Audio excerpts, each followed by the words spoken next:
Welcome to a program featuring interviews of state and federal candidates, as well as the incumbents from districts served by Clatsop, Marion, Polk, Tillamook, and Yamhill counties.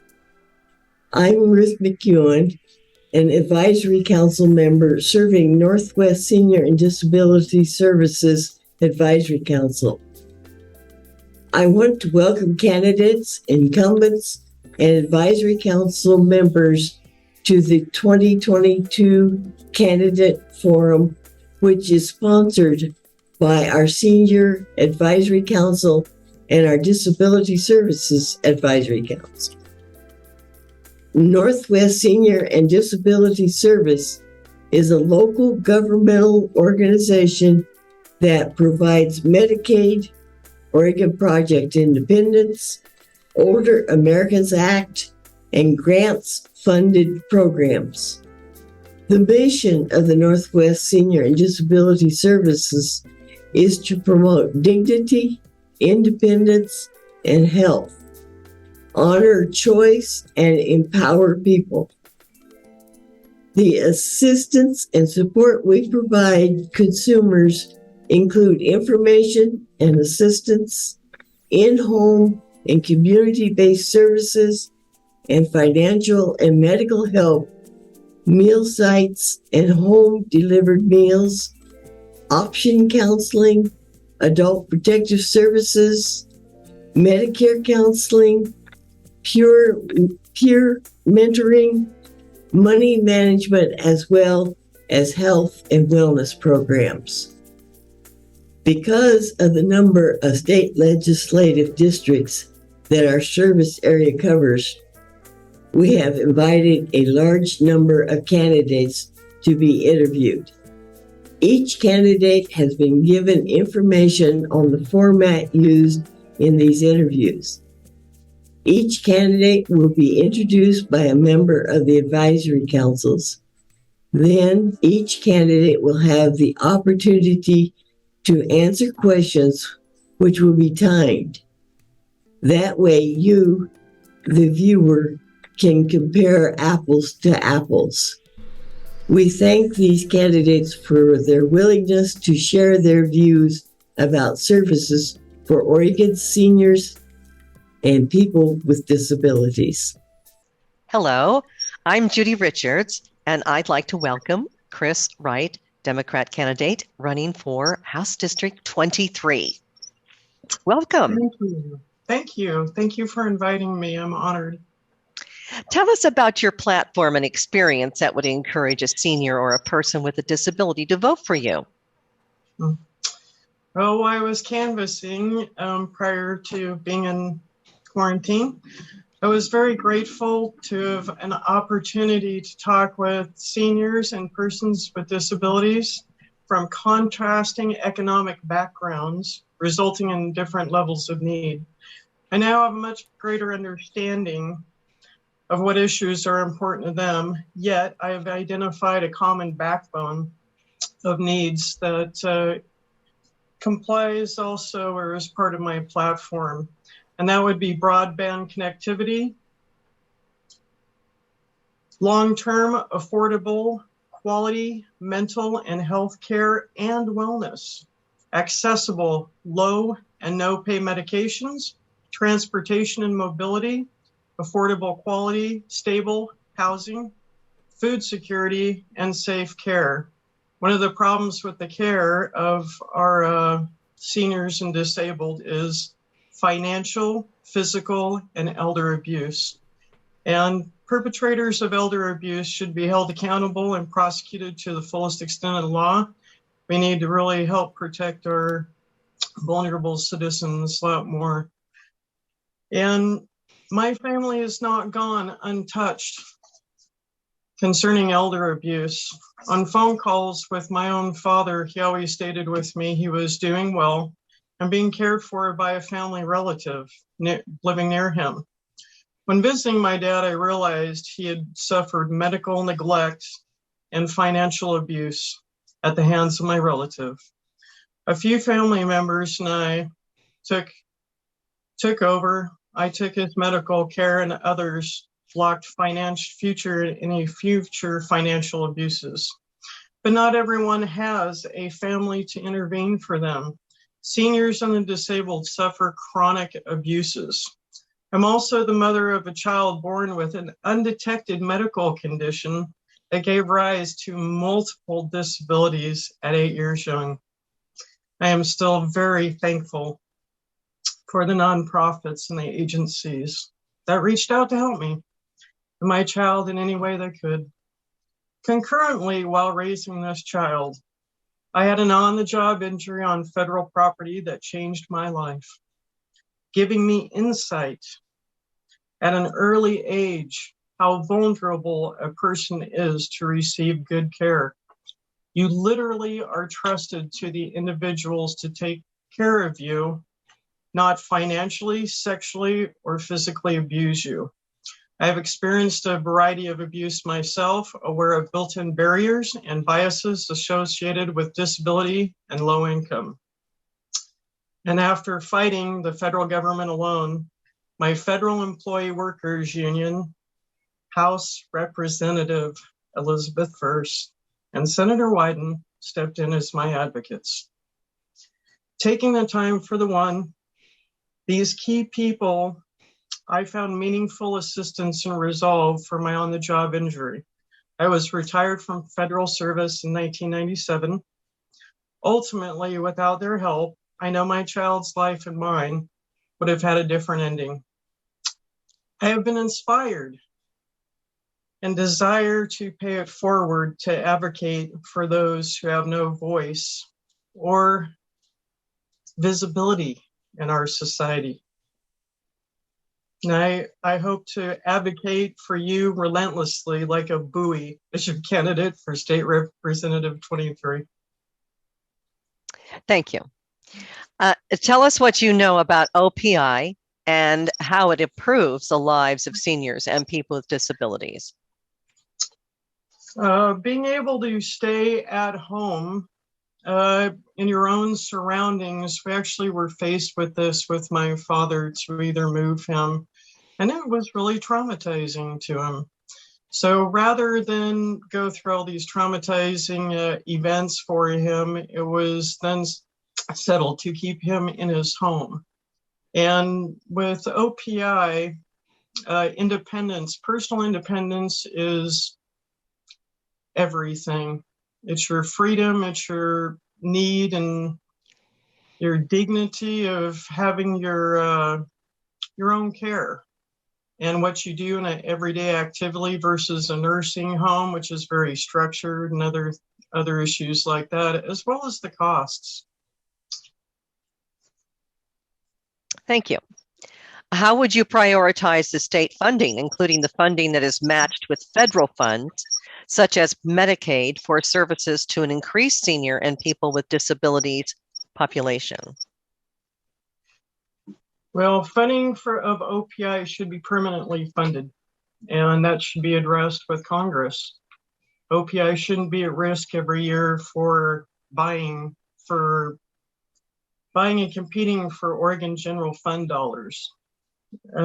According to the National Center of Statistics, here in Oregon, we only have a 2% population of, like my father who's 85 years and older, that need assistance like with bathing, healthcare, home maintenance, all these other things, what OPI does and keeping citizens in their homes for longer.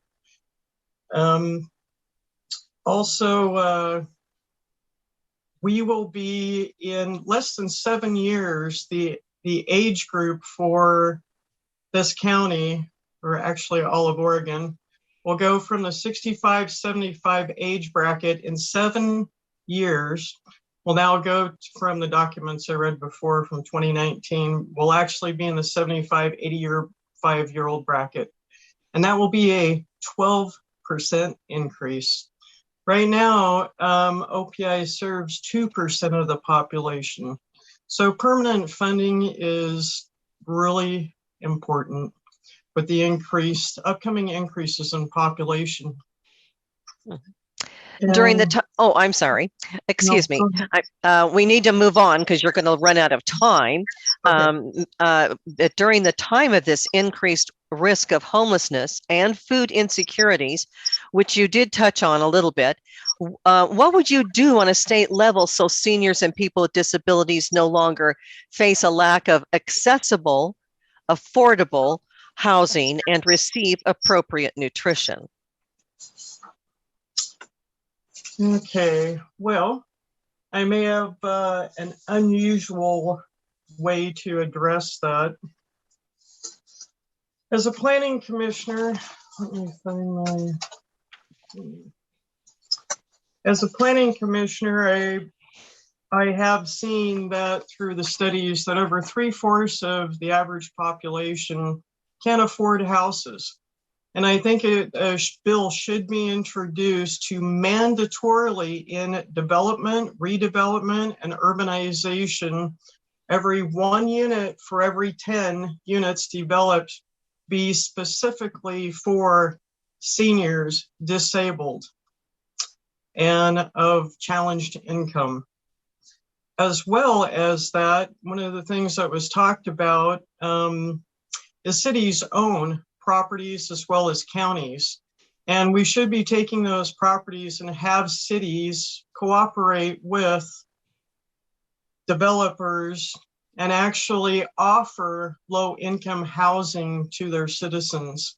This is actually done in the Netherlands, where the state and the cities have actually provide such housing. Over 60% of their population across the board, because of high rents and things, actually lived in subsidized housing. And it should, and we can accomplish that by cooperating as cities and counties in order to provide these types of homes in the long run. Thank you.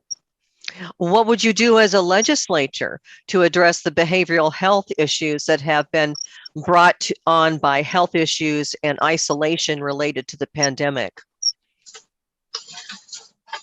I didn't talk about food. Can I go back? Sure. Increased funding for food programs such as SNAP, Farmers Market, Matching Funds, or Farm to Table direct programs. Community partners providing meals and elderly and disabled, food delivery to homebound individuals and sites where community meals are served. Increase the funding for that across the board, as well as increased funding to food banks, increase accessibility to up to 2 times instead of 1 time per month, increase tax credits from 10% to 20% for donations of unsold crops. And like in Newburgh, some of the citizens actually, one of the years produced over 43,000 tons of produce from their yards and gardens. So I would seek the help also of multiple agencies and community partners. And helping solve food security, and also climate change has an issue to do with it. Polk County is privately owned forestry properties, with the remaining being in 1/3 agriculture. So whereas Yamhill County is 80% privately owned agricultural properties and some forestry programs, all of the Yamhill major tributaries have a 303D status, which means they have a high pollution rate, even carcinogenic materials. We also need to decrease pollution and prepare for resiliency for climate change events to preserve food security for all. Did you want to continue on to the food insecurities, or did you want to go into the mental health? And I'm going to go into mental health now. I would increase spending for OPI and mental health service providers. Also, incentives to intern and work in areas of high concentration of mental health service needs. Create rapid response using trained social workers and mental health providers to provide an encompassing case management for behavioral and mental health and wellness needs. Provide peer support when appropriate. and something out of the box that might want to be considered are funding programs using schools, colleges, churches, and nonprofits to create a curriculum to interact with seniors and the disabled populations by providing a standardized way of communicating by phone, computer, in person, every day, one time a week, or other time frame. All benefit from each other's presence, experience, and teachings. When a person is supported with basic needs and human kindness and contact, seniors and the disabled population are more resilient and less likely to develop PTSD and other behavioral issues and stressors brought on by the pandemic. Thank you. Thank you very You're much, welcome. Chris. Well, thank you. We have been visiting today with Chris Wright, Democrat, running for House District 23. Thank you for joining us for this interview. And remember that Chris is running for House District 23 as a Democrat. Thank you for joining us. Thank you, Judith. It's been a pleasure. I want to thank the candidates on behalf of the members of the Senior Advisory Council and the Disability Services Advisory Council of Northwest Senior and Disability Services for attending our candidate interviews. Copies of the interviews can be checked out from Northwest Senior and Disability Services by calling 503-304-3451. Again, that number is 503-304-3451. We hope the information that has been provided will help you make informed choices when you vote. The opinions expressed here are not endorsed by Northwest Senior and Disability Services. For more information or to get connected to services provided by Northwest Senior and Disability Services, please call 1-866-206-4799. Again, that number is 1-866-206-4799. The advisory councils for Northwest Senior and Disability Services would like to thank Capital Community Media for the production of the forum. Thank you for watching.